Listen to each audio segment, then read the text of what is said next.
Somebody once told me the world is gonna roll me. I ate this up a stool in the shed. It's I don't know, this theme of songs became a thing now. So this song reminds me specifically of a certain moment. I'm with one of my best friends, and we have this unsaid tradition that at some point just became a reality, that we spend New Year's Eve together all the time wherever we are, right? So I think we spend it now on 5 different places because we both moved in between and we got different seasons of life. But every single time on New Year's Eve we sing this song and we record it, and it's so fun because now we have these moments that we remember through this song. Now my question to you is, do you also have a song that when you hear it, you completely can go back to that moment, you can see what you saw, you know where you were, you know who was with you, you know the feeling that you felt when you were listening to that song? I bet that you have multiple, right? It could be a fun summer, it could be such a, a specific moment like New Year's Eve. It can also be like a funeral, right? There's certain emotions attached to a song, and when the song plays, the whole memory lights up. Now that's the beauty of emotions. When we have a certain emotion, now in this case with the song, you remember that moment way better than when there was not an emotion attached to it.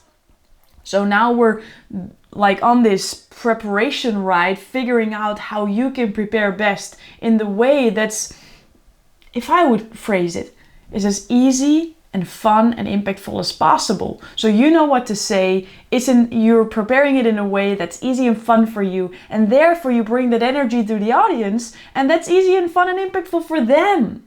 So what if we can create a high emotion while you are practicing it, and then we can kind of choose, can it be the positive emotions or the negative emotions, and we can just make a decision to choose the positive ones. Why not make it fun? Why not make it fun? Because that's useful and we enjoy the process through it. Is that a thing? Yes, it is. So with the same friend that I always do New Year's Eve with, we at some point had a company together as well. Now, what you might not know about me yet is that I'm actually a dietitian. I studied for it. In the end, I found out through doing that studies that I really love to stand in front of people and share knowledge that I have. So it was super awesome. I just took a different trajectory from there, right? But I met this friend, and she is amazing, and we're still in touch, as you know now. But at some point we had a company together where we saw, there's a lot of sports people who love to, gain muscle and become more fit, but there's not a lot of really, really good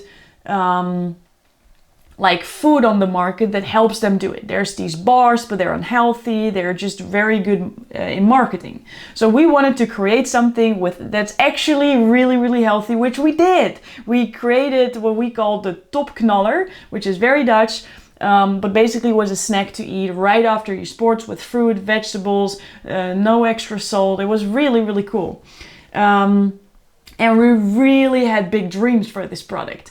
So we joined a pitch game, which basically meant that we needed to tell everything of our company in 2 minutes in front of, let's call it some sort of Dutch Shark Tank, where the judges were listening, and then they had the opportunity to give us 1,500 euros to further develop our brilliant idea. So we needed to prepare. And we're friends. I mean, we became friends through that process, honestly, because it's one from ups and downs. And when you go through it and you survive, you're friends for life. So we thought we need to prepare this. And we're very different personalities, but we needed to get it into our head. We needed to create something. So what we did is we made it fun. What we decided is, every time we're going to come together, we're combining this with something we enjoy doing. So we made dinner and then we practiced. We got on the phone and we drank a coffee. It was a nice moment. And what we did as well is we started to realize it's not this 1-2 minute thing that we need to prepare perfectly. There were different chapters in our 2 minutes, different chapters, different moments that we could practice individually.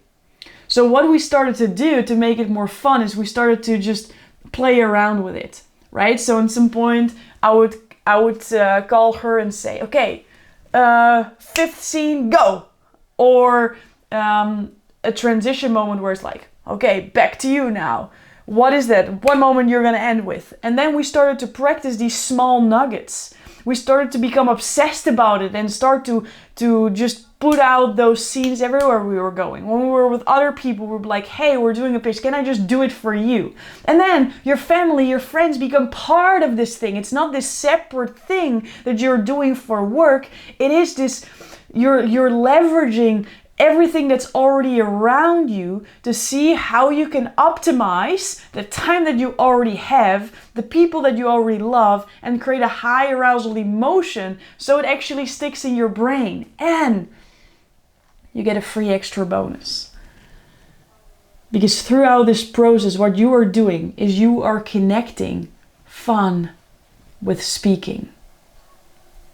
Now, later on, you're going to understand why that's so incredibly important to keep going, to keep practicing, and to keep showing up, because it is not always easy, but we can decide to make it as easy as possible.